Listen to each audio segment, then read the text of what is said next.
16 নম্বর ম্যাথে আমাদের দেওয়া আছে a to the power x equal b, b to the power y equal c, c to the power z equal a। যদি হয় তাহলে দেখাও যে x into y into z equal 1। এটা আমাদের দেখাইতে হবে। হ্যাঁ, বইয়ের ভিতরে সুন্দর করে দেওয়া আছে। তা এই অঙ্কটা আমরা বিভিন্ন ভাবে করতে পারি, বলতে আমরা এখান থেকে যে কোনো একটা অংশ আমরা নিয়ে সেটা দিয়ে ক্যালকুলেশন করব। তা আমি প্রথমটাই নিলাম, দেওয়া আছে এই যে এই অংশটা আমি নিয়ে নেব। হ্যাঁ, অতএব ওই অংশটা নিলাম a to the power x equal b, a to the power x equal b।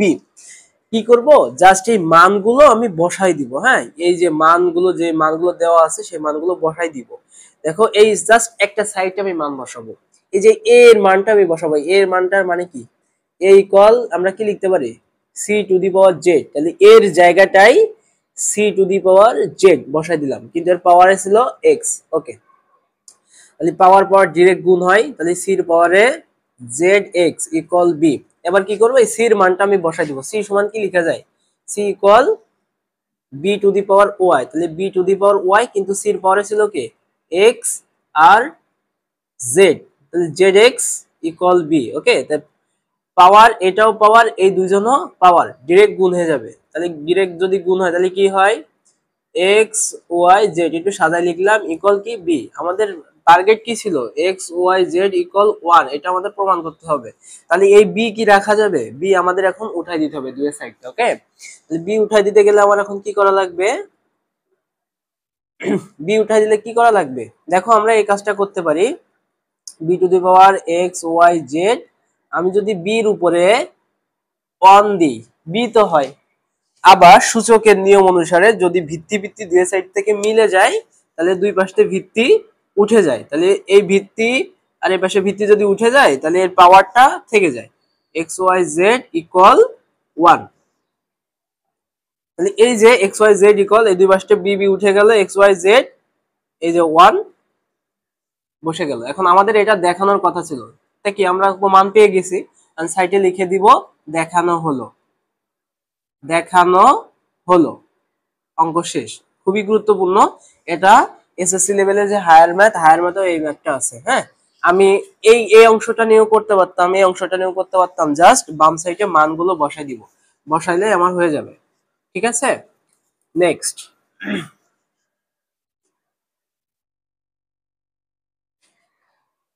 Next আমরা, আচ্ছা আমাদের তাহলে প্রমাণ করা যে ম্যাথগুলো ছিল ও 9 থেকে 15 এগুলো শেষ হলো, 16 নম্বর শেষ হলো। এর আগে দুইটা পর্ব দেওয়া হয়েছে, সেখানে দেওয়া আছে, আমি একটা প্লেলিস্ট তৈরি করে দিচ্ছি, সেখানে খুঁজে পাবা সবগুলো। হ্যাঁ, আমরা 17 নম্বর করব। 17 নম্বর বলছে সমাধান করতে। সমাধান মানে আমরা বুঝি যে মান নির্ণয় করতে হবে। হ্যাঁ, যে চলকটা থাকবে সেই চলকের মান নির্ণয়। 17 নম্বর যে ম্যাথটা দেওয়া আছে, 4 এর পাওয়ারে x ইকুয়াল 8, এখান থেকে আমার x এর মান নির্ণয় করতে হবে। তাই এই ম্যাথগুলো করার ক্ষেত্রে আমাদের যে কাজটা করতে হয় সেটা হচ্ছে ভিত্তি মিলাইতে হয় এবং দুই পাশ থেকে ভিত্তি উঠাই দিতে হয়। এখন আমি কি করব, এই 4 কে ভেঙে ফেলবো, 2 দিয়ে ভাঙলাম, স্কয়ার করলাম, পাওয়ারে x, 8 কে ভাঙলাম 2 দিয়ে, এরপরে 3 দিলে 8 হয়ে যায়। এখন দেখো এটা পাওয়ার, তাহলে 2 এর পাওয়ারে 2x ইকুয়াল 2 এর পাওয়ারে 3। এখন দুই পাশে দুই ভিত্তি উঠে গেল, তাহলে 2x ইকুয়াল 3, তার মানে x এর মান দাঁড়াচ্ছে 3/2।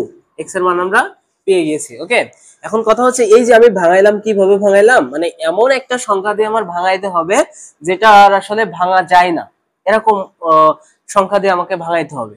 সো আমি আরেকটা জিনিস আমার মাথায় রাখতে হবে, সেটা হচ্ছে আমি যে দুই পাশ থেকে যেহেতু ভিত্তিটা সরাবো, সো এখানেও আমার কি বানাইতে হবে, 2 বানাইতে হবে, এখানেও 2 বানাইতে হবে। ঠিক আছে, বা অন্য কোনো সংখ্যা যদি থাকতো আমি সেইভাবে হিসাব করে এই ভিত্তি মিলাই আর কি এই সূচক ভাঙাইতাম, যাতে আমি দুই সাইড থেকে উঠাই দিতে পারি, তাছাড়া কিন্তু পসিবল না। ঠিক আছে, ওকে, তাহলে আমাদের 17 নম্বর হইলো। 18 নম্বর দেখি কি নির্ণয় করতে বলছে। ওকে, 18 নম্বর 18 to the power x plus 1, আচ্ছা 2x প্লাস 1 সমান 128। তাহলে এইটার ক্ষেত্রে আমরা কি করব, দেখো এখানে যে ভিত্তিটা দেওয়া আছে এই ভিত্তিটা 2, এটাকে কিন্তু আমি আর ভাঙাইতে পারি না। সো এই 2 কে উঠাইতে গেলে আমার এই পাশেও কি করা লাগবে, একটা 2 বানানো লাগবে, না হলে আমি কেমনে উঠাবো, সমানের দুই পাশে তো আমার 2 উঠানো লাগবে না। তাহলে এখন কি করব, আমি যেহেতু সমান আছে বা দিয়ে ম্যাথ করতে হবে, যে পাশে যা আছে এটা থাকলো। এখন এই ভিত্তি উঠানোর জন্য আমার এই পাশে একটা জোর করে ভিত্তি 2 বানানো লাগবে, তাছাড়া উঠানো তো পসিবল না। এখন কথা হচ্ছে আসলে তো এখানে 2 ছিল না, এখানে কি ছিল, এখানে ছিল 128। তাহলে 2 যেহেতু সূচকের অঙ্ক, তার মানে আমার পাওয়ার দিতে হবে, পাশে গুণ করার কোনো সিস্টেম নাই। পাশে গুণ করলে তো আমি দুই পাশটা উঠাইতে পারছি না, কঠিন হয়ে যাচ্ছে আমার জন্য।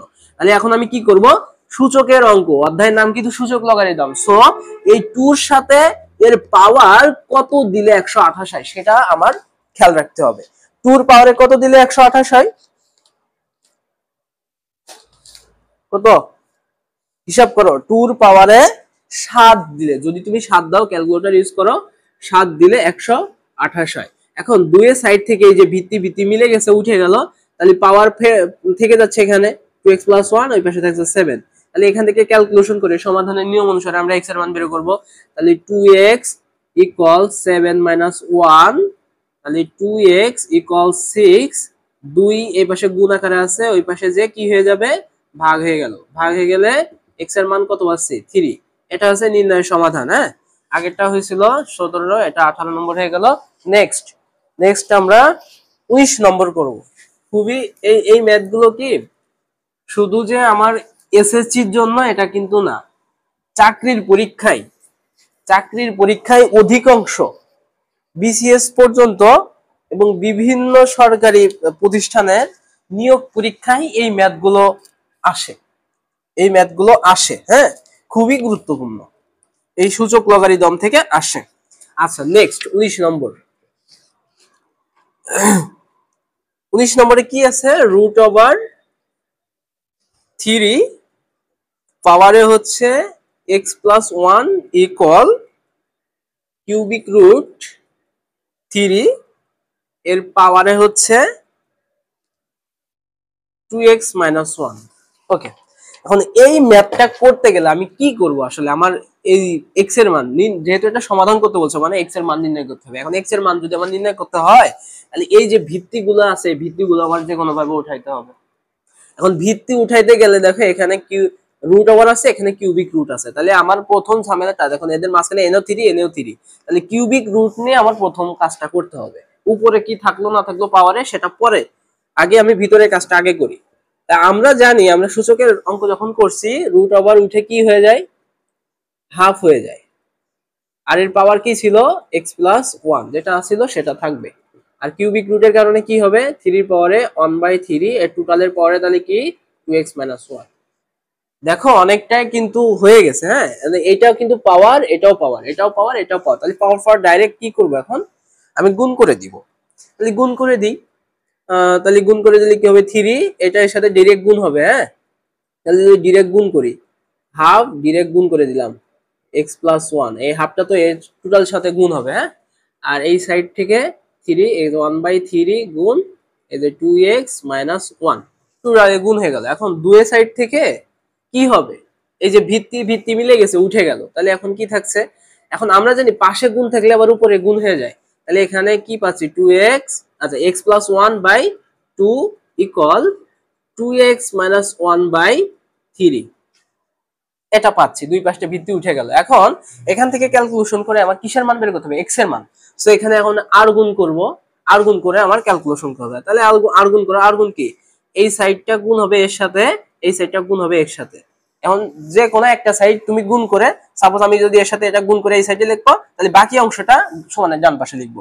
অথবা এর সাথে গুণ করে এটা এই সাইডে, এর সাথে গুণ করে এটা ওই সাইডে। ওকে, তো আমি এখন ক্যালকুলেশন করি, গুণ করি। 2 সাথে এটাকে গুণ করে আমি এই সাইডে লিখে দিই, বা আমি এটা সে গুণ করে যে কোনো একটা দিলে হবে। আমি 2 কে নিয়ে কাজ করি। তাহলে 2 যদি এর সাথে গুণ করি, এই অংশটা টোটাল সাথে গুণ করি, তাহলে কি আছে, 2 দুগুণে 4x, 2 এককে 2, চিহ্নটা এই যে মাইনাস, হ্যাঁ, প্লাসে মাইনাসে মাইনাস, ইকুয়াল এটা যদি এর সাথে গুণ করি তাহলে কি হবে, 3 যদি x + 1 এর সাথে গুণ করি, 3x + 1। তাহলে এখন আমার ক্যালকুলেশন করে x এর মান, তাহলে x চলকটা সমানের বাম পাশে আর বাকি সংখ্যাগুলো সমানের ডান পাশে, সমাধানের নিয়ম অনুসারে। তাহলে 4x 3x এই পাশে নিলে -3x, ওই পাশে 1 ছিল ওখানে 2 চলে গেল +2, তাহলে ফলাফল হচ্ছে x, 4টা x থেকে 3টা x বাদ, তাহলে x ইকুয়াল কত 3, 2 আর 1 3। এটা হচ্ছে তোমার নির্ণয়ের সমাধান, এটা হচ্ছে নির্ণয়ের সমাধান। ওকে, কাগজটা কই রাখলাম? ওকে, ঠিক আছে, তাহলে 19 নম্বর হয়ে গেল। হ্যাঁ, এবার আছে 20 নম্বর, সবচেয়ে গুরুত্বপূর্ণ যে ম্যাথটা এই সমাধানের ভিতরে সবচেয়ে গুরুত্বপূর্ণ যেটা আমার হচ্ছে সৃজনশীলে পাইবো, সৃজনশীলে পাওয়ার সম্ভাবনা আছে, এমনকি এসএসসি পরীক্ষার, বোর্ড পরীক্ষার সৃজনশীলে এই অঙ্কটা আসার মতো আর কি, এবং এসেছে অনেকবার এসেছে, খুবই গুরুত্বপূর্ণ। হ্যাঁ, খুবই গুরুত্বপূর্ণ 20 নম্বর ম্যাথটা, খুবই গুরুত্বপূর্ণ, বারবার বলতেছি খুবই গুরুত্বপূর্ণ। এটা মিস দিও না, কোনোভাবে মিস দিও না, এটা শিখতে হবে এবং খুবই সহজ, একটু বড় কিন্তু খুবই সহজ, সাথে খুবই ইম্পর্টেন্ট। ওকে, তাহলে যেটা দেওয়া আছে সেটা আমরা তুলে নিব। হ্যাঁ, কি দেওয়া আছে? 2x প্লাস 1 - x ইকুয়াল 3, এই অংশটা আমার দেওয়া আছে, এটা নিয়ে আমি ক্যালকুলেশন করব। হ্যাঁ, এটা নিয়ে ক্যালকুলেশন করবো, তাই এটা নিয়ম হচ্ছে প্রথমে এটাকে আমার ভেঙে দিতে হয়। আচ্ছা, একটা জিনিস আমি এর আগেও শিখাইছি, যখন একই রকম চলক থাকে পাওয়ারে কি হয়? একই রকম চলক যদি গুণ থাকে পাওয়ারে কি হয়ে যায়? যোগ হয়। পাওয়ারে কি হয়? যোগ হয়ে যায়। পাওয়ারে কি হয়? যোগ হয়। তাহলে পাওয়ার যদি এরকম যোগ আকারে থাকে তাহলে এটা কি হয়ে যাবে? এরকম গুণ আকারে থাকবে। আবার আমরা শিখছি যে একই চলক মাঝখানে যদি ভাগ থাকে, একই চলক মাঝখানে ভাগ, তাহলে পাওয়ারে হয়ে যায় তখন বিয়োগ, তাহলে যখন পাওয়ারে বিয়োগ থাকবে চলক দুইটা ভাগ আকারে আমরা লিখতে পারবো। তাহলে এটাকে আমরা ওইভাবে লিখতে পারি না? অবশ্যই লিখতে পারি। তাহলে কি 2x প্লাস 1 ভাগ 2x ইকুয়াল 3, এই যে এই নিয়ম অনুসারে আমি লিখলাম। তাহলে এখন নেক্সট কি লিখবো? ওকে, 2x প্লাস এই যে ভাগ, এটা হয়ে যাবে কি গুণ, তাহলে এই যে 2 গুণ, এই যে গুণ হয়ে এটা আবার উল্টা যাবে, নিচে মনে মনে 1 আছে, এটা উল্টা যাবে, ভাগের সময় গুণ হয়ে যায় এবং সেটা উল্টায় যায়, ইকুয়াল 3। এখন আমাদের যে কাজটা করতে হবে সেটা হচ্ছে, আচ্ছা এখানে আরেকটা অংশ বাদ আছে যে 2x প্লাস এই পাশে গুণ থাকলে উপরে লবের সাথে গুণ হয়, 2/2x ইকুয়াল 3। এখন দেখো এখানে 2x, এখানে 2x, এটাকে আমি ধরে নিব, যে কোনো একটা নতুন চলকে ধরে নিব, যে ধরি এই 2x ইকুয়াল a, আমি এটা ধরে নিলাম। হ্যাঁ, এটা ধরে নিলাম। তাহলে যেখানে 2x আছে, যেখানে সব জায়গায় আমার 2x এর জায়গায় কি হবে? a হবে। তাহলে a প্লাস 2/a ইকুয়াল 3, এতটুকু বোঝা গেল। হ্যাঁ, এখন কি করব? এখান থেকে লসাগু করব। লসাগু করি, লসাগু করলে কি হবে? লসাগু হচ্ছে a, তাহলে এখন লসাগু এর নিচে মনে মনে 1 আছে, লসাগু 1 দ্বারা ভাগ করলাম, ভাগফল হইলো a, আর লবের সাথে গুণ করলে a স্কয়ার প্লাস 1, আচ্ছা 2 ইকুয়াল হচ্ছে 3 লসাগু। এখন কি করব? আর গুণ করব। আর গুণ করলে কি এর নিচে মনে মনে 1 আছে, তাহলে আর গুণ করো। আর গুণ যদি করি তাহলে a square plus 2 equal 3a। ওকে, আর গুণ বোঝা গেল। এখন কি করব? সব অংশটুকু সমানের বাম সাইডে নিয়ে আসবো আর ডান সাইডটা 0 করে দিব। ওকে, ডান সাইডটা 0 করে দিব। ওকে, তাইলে এখন করি, সেই কাজটাই করি। ওকে, বা কি আছে? a square plus 2 minus 3a equal 0। তাহলে এখানে নেক্সট আমরা কি পাচ্ছি? একটু সাজাই নিই, a square minus 3a plus 2 equal 0। এই অংশটা এখন আমার কি হচ্ছে বলতো? এই অংশটা আমার এখন মিড টার্ম হচ্ছে। এখন মিড টার্ম করার নিয়ম কি? শেষে যে সংখ্যাটা থাকে এই সংখ্যাকে আমি এমন ভাবে ভাঙাবো যাতে সেই এমন ভাবে ভাঙাবো দুটো সংখ্যা দ্বারা ভাঙাইতে হবে। তাহলে এই 2 কে দুটো সংখ্যা দ্বারা ভাঙাও। এখন এই 2 কে কিভাবে ভাঙাবো? আসলে 2 এর সাথে 1 গুণ করে 2 ছাড়া অন্য কোনো ভাবে ভাঙানো সম্ভব না। 2 কে অন্য কোনো ভাবে ভাঙানো সম্ভব না। এখন কথা হচ্ছে আমি ভাঙাবো এবং সেটা গুণ করলে শেষের অংশটাই মিলবে এবং যোগ বিয়োগ করে মাঝখান মিলাইতে হবে। তাহলে এটা মিড টার্ম করলে কি হচ্ছে, আমি পাচ্ছি 2 আর 1, 2 আর 1 মাঝখানে মিলাতে হবে -3, তাহলে a স্কয়ার -2a - a + 2 = 0। এই যে মিড টার্ম হয়ে গেল। হ্যাঁ, এবার ক্যালকুলেশন করলে এখানে a একটা অংশ একটা অংশ আমরা কমন নিব, a কমন নিলাম, a কমন নিলে কি থাকছে, a - 2 - 1 কমন নিলাম, a - 2 = 0। তাহলে কি হচ্ছে, দুই সাইড থেকে a - 2 নিয়ে নিলাম, বাকি থাকছে a - 1 = 0। এবার করো হয় অথবা, তাহলে a অংশটা সমান 0, a অংশটা সমান 0, তাহলে হয় a - 2 = 0 বা a = 2। এখন কথা হচ্ছে a মানে কি ছিল, ধরে নিয়েছিলাম কি টু দি পাওয়ার x, তাহলে to the power x = 2, x এর মান নির্ণয় করতে হবে। হ্যাঁ, তাহলে x এর মান যদি নির্ণয় করতে হয় তাহলে 2 আমার উঠাই দিতে হবে যে কোনো ভাবে, তাহলে টু দি পাওয়ার x, এখানে 2 এর পাওয়ারে জোর করে দিলাম 1, যাতে আমার ক্যালকুলেশনে আগের লাইনে আমি ফেরত যাইতে পারি। তাহলে দুই সাইড থেকে 2 উঠে গেল, x = কত পাচ্ছি, 1 পাচ্ছি। আর একটা অংশ আছে সেটা হচ্ছে কি অথবা, অথবা a - 1 = 0, তাহলে a = 1, এর মান কি ছিল, টু দি পাওয়ার x = 1। এখন কথা হচ্ছে আমার দুই পাশে তো 2, এখানে এই 2 উঠাইতে হবে, তাহলে আমার ওই পাশে ডান সাইডে কি লাগবে, 2 লাগবে। আমি জোর করে 2 বসাই দিলাম। এখন কথা হচ্ছে আসলে কি ভাই এখানে 2 ছিল, 2 কিন্তু ছিল না, ছিল হচ্ছে 1। তাহলে 2 এর সাথে এমন কি করলে 1 হয়, 2 এর পাওয়ারে আমি জোর করে 0 দিয়ে দিলাম।